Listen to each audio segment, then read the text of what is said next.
Hey folks, how you going? So today's video, we're going to talk about hybrids in general, so hybrid caravans. Now, most of us probably got into the hybrid caravan game.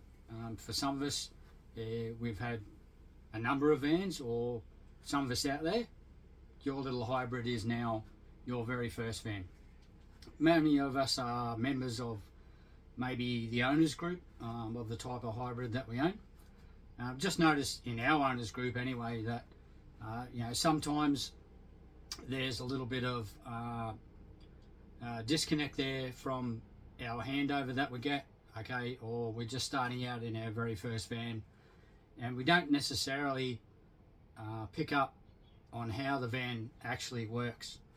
Okay, yeah, we do our handover, right, but everyone's at a different level of understanding on how their hybrid works. So you might get a handover and goes for a couple of hours, and some of us out there, you might be frightened to actually ask questions during the handover because you don't necessarily fully understand some of the componentry or how the van actually works. Okay, some of us will work that out by process of elimination. Some of us will work it out from previous experience. You might have had a caravan, camper trailer, etc. In which case it's not a great leap. But for some of us, this might be your very first van, okay? So you've never actually had a caravan before, or in particular, a hybrid caravan, all right? So obviously this is my van. We're not going to really cover, this van in particular, okay? But 99% of the hybrid caravans are very similar in the way that they function and their componentry. So I think a hybrid caravan suits what the van actually does, okay? Because in a way, yes, it is a caravan and it lives a caravan life and does caravan functionality. Then its other life is its hybrid side, okay? Which aren't necessarily in a lot of your traditional caravans, all right? Traditional caravans are really, made for being on powered sites, going to caravan parks, okay, because that's the way that it's rigged up.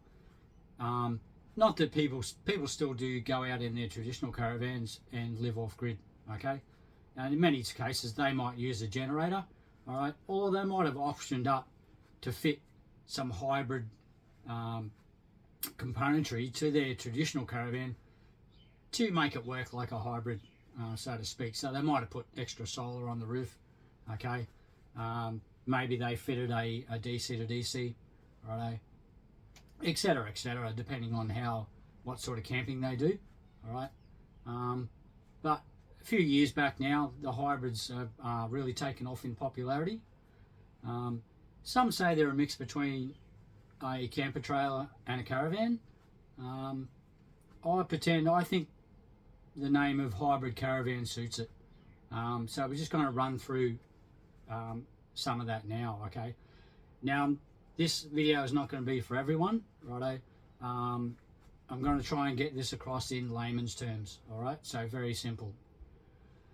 So on the caravan side of the hybrid, all right? So let's say we're going to go to a caravan park, okay, or somewhere where we can get 240 volt, all right? So we're on grid, all right? So like a traditional caravan, you'll have a 15 amp lead, righto, because 95% of caravan parks are 15 amp, okay? If you have a 15 amp power point in your power box at your house, then you can plug your 15 amp in there. If you're at home and you want to, say, charge the batteries on 240 volt, all right, to maintain the voltage in that battery, right, you can also get a 10 amp to 15 amp adapter. Amphibian is probably a brand out there that a lot of people are familiar with. So the Amphibian plugs into your 10 amp at home, which then you plug your 10 amp into the Amphibian adapter and then run your normal 15 amp lead. That 15 amp will charge up the van, righto. It'll make all your 240 volt plugs around the van, it'll make them live, righto. And in the case of a hybrid, the AC charger that we'll look at in a minute, okay, then charges the battery. All right, that 240 volt when you're plugged into mains power will also run your air conditioner. Righto, as I said, it'll make your power points live. All right, and if you wish to use your hot water system on 240 volt, you can do that. All right, I'm not going to distinguish too much between different types of hot water systems. Okay, right now the most popular is probably your 14 litre Truma, which runs off 240 volt. Okay, or your other option when you're off grid is you can run it on gas from your gas bottles at the front of the van. All right, some vans now have moved into instantaneous hot water systems. Okay, and a lot of them are gas only. All right, little bit more efficient on the gas, the instantaneouses, because they only got to heat, all right, a small container of water rather than the 14 litre, the old Truma system that's in this van. All right, so that's what 240 volt does to us, or for us. Other than that, 95% of your hybrid caravans, everything else, even though you're plugged into 240, remains 12 volt. Okay, it's running off the battery. All right, so your lights, for instance, any little fans that you have, like Sirocco, your radio, if you want to use the radio, righto, that all still remains, even though you're plugged into 240, that remains on 12 volt and is utilizing the battery voltage, okay, of your battery inside the camper. All right, and obviously when you're on 240, you can use as much 12 volt as you want. All right, because your AC charger or your mains charger, righto, is going to replenish whatever you take out of the battery as far as 12 volt goes. Righto. Also, most of the fridges too, like your 95 litre drawer fridges on the outside of the vans, righto, we leave that plugged into 12 volt. Okay, and when you're on 240, like I said, it draws from the battery. However, your mains charger, all right, is going to replenish whatever that fridge is taking out. All right. Obviously, if we are plugged into 240, if you want to, you can plug that 95 litre drawer fridge, that 12 volt car fridge. You can plug that into one of the sockets around the van also. Okay, this van has a 240 volt socket that's in the fridge drawer slide. Okay, in that cavity there. So if I wanted to, yeah, I could plug it into the 240 volt, because obviously the van has a 12 volt lead and it has a 240 volt lead. Most of us just leave it plugged into the 12 volt and let the mains charger, right, through the 240 volt system, just replenishes whatever that fridge is drawing out of the battery anyway. All right, so that's pretty much the 240 volt or the caravan side of your hybrid, right? The other popularity with the hybrid is obviously a lot of us like to camp off-grid now, okay? One, for solitude, righto? You don't have to muck around with the crowds. The other one is it's nice being out in the bush, okay? Or on the beach, or, you know, wherever that may be. And it's also obviously cheaper, okay? A lot of people now go like free campsites, okay? And things like that to save money, especially those people that are maybe doing the lap, righto? And you can save money by using free camps. And the solar and the battery system in a hybrid allows you to do that, okay? All right, let's turn you around and then let's go and have a look at the hybrid side of the van.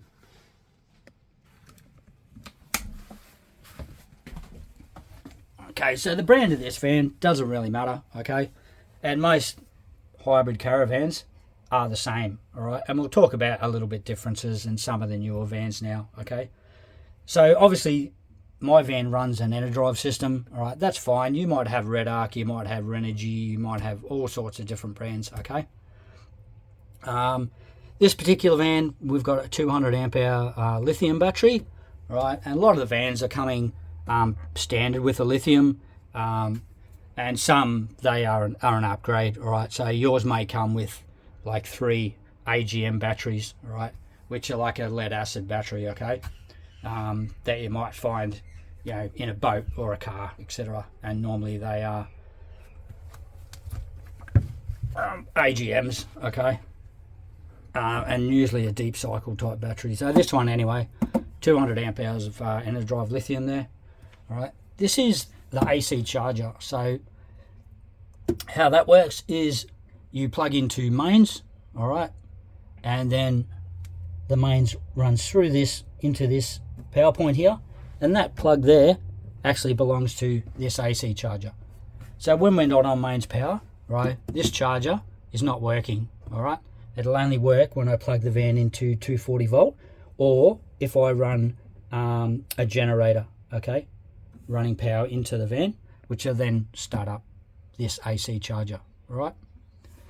The other charger you see up here, right, and this is a very normal setup for, like I said, probably 99% of hybrid caravans, all right. It might be a different brand, might be different size, okay. This one's a 40 amp charger, can be ramped up to 50 amp, and same with the DC to DC. DC to DC, okay, now we're talking 12 volt, all right. So this DC to DC here, it runs solar, okay, so it's taking solar from the roof. So I have 300 amp hours of 300 watts of solar on the roof, right? And this DC to DC also acts as the solar controller, so it has two lives, right? So it's a solar regulator, right? And then it'll also take charge from the car, right? From an Anderson plug on the car, which is connected to the crank battery on the vehicle, so it can charge the battery while the vehicle is driving down the road, all right? That operates on a separate channel. So in this case, there's 3 channels on this one. One is solar, one is charge from the car or the alternator charger, right? And then the other one is obviously your solar channel, okay? Right.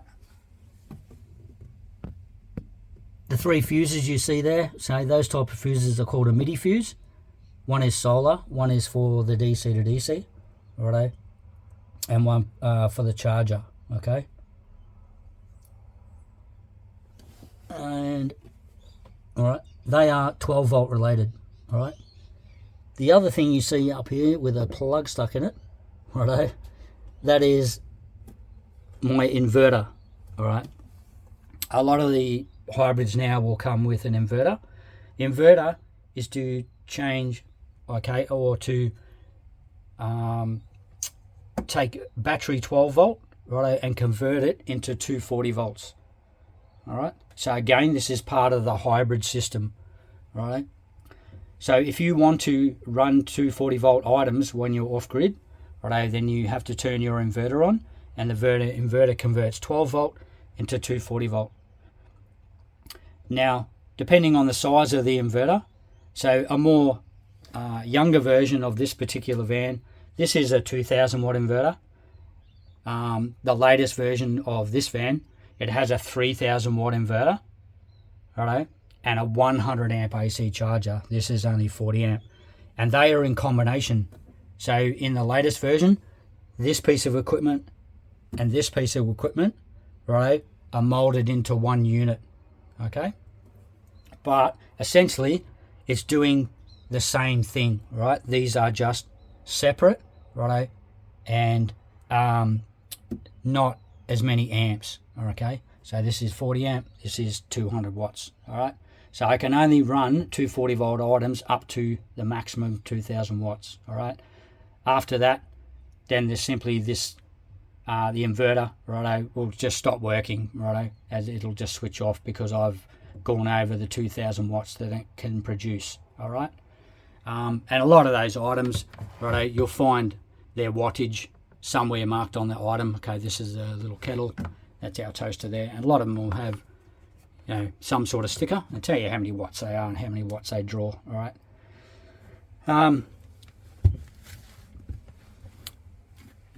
Now, in general, okay, I cannot run my aircon when I'm off-grid, right? I need 240 volt power because my inverter, one, it's not wired to run the aircon, and 2, it's too small, okay?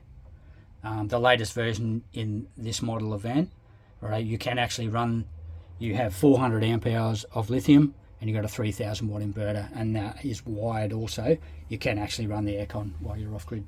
Obviously keep an eye on that because it will draw a fair bit, and you want to make sure that, you know, by the time you've gotten to late afternoon, that you've got your batteries back up to 100% to get you back through the night. Okay, that can be quite handy, but you need to keep an eye on it if you're going to go ahead and try and run your aircon, all right, and have the big enough system to do that. All right, so that is pretty much our hybrid side. So let's look at some other stuff. Now, your control panel is not going to be exactly like this, right, unless you own this van. But your control panel will be somewhere in the van, and you'll get shown that when you do your handover.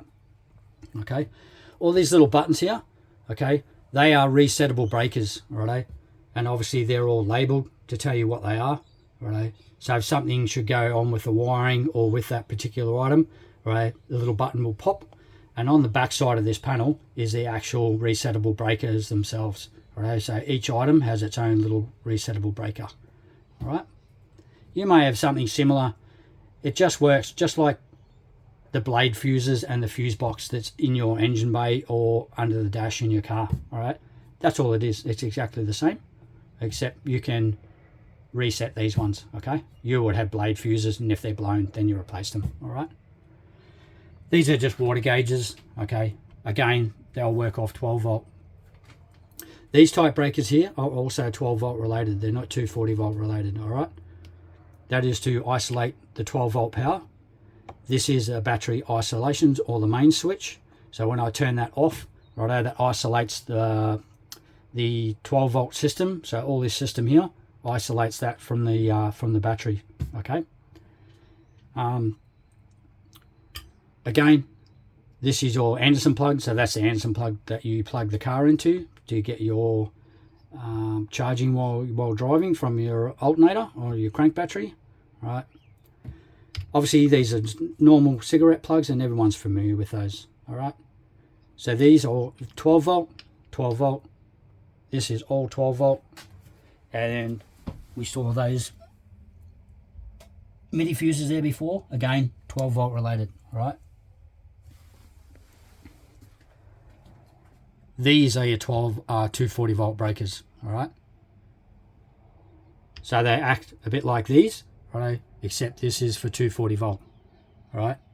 So one is your AC switch, right? And one is your mains switch, all right? They'll need to be on, obviously, if you're connected to 240 to use all your power points and all your 240 volt stuff, okay? Like your aircon, all right?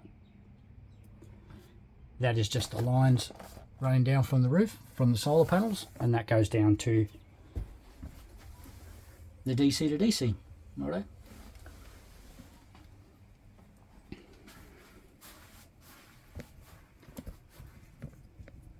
Okay, other than that, that's pretty much it. So, like I said, I think a hybrid caravan is a good description because the van does caravan things like a traditional caravan, and then there's the hybrid side that we looked at. Okay, remember, if you get into trouble or you're not sure, that you can always go back to your manufacturer, right? And you've always got an owners group, or most hybrid types have an owners group, righto? And you'll have group experts on there, you'll have your admins, right, and all that, and people that may have more experience than you, all right? So you can, like I said, rely on your owners groups, right? They're a good source of information, right? Remember, if it's 240 volt related, all right, you need a qualified electrician, okay, to touch 240 volt stuff. So don't mess around with that, because 240 volt, it can kill you, all right? 12 volt, yeah, you're going to get a nasty surprise. Well, you don't want to muck up and actually burn something out and make a situation worse. All right, so make sure, if you're not sure, then ask. All right, if your manufacturer is not open, okay, or available, then use your owners group. Okay, anyway, I hope that helps, because I think sometimes people might go a little bit beyond, all right, and talk about things and use wording that you're not familiar with, all right? But the more you understand how your van works, that'll also help you fault find or push information into your owners group to give a good explanation so you can get some help. The more you understand how things work, right, or what the particular item in the van you're having issues with, right, that'll go a long way for people helping you and answering correctly, right? But you've always got your manufacturer, okay? They're the main source, all right? If you're not sure, try not to muck around with stuff too much because you can make a situation worse. And if you do make it worse, some manufacturers, they might not follow up on their warranty, right, if you've gone ahead and made the situation worse, all right? So just be careful. Go out there and ask, right? Remember, you can't get experience without having experiences, all right? Anyway, I hope that helps, guys, and I haven't sort of spoken over your head, and I kept that as simple as I could, all right? Thanks for watching. Bye.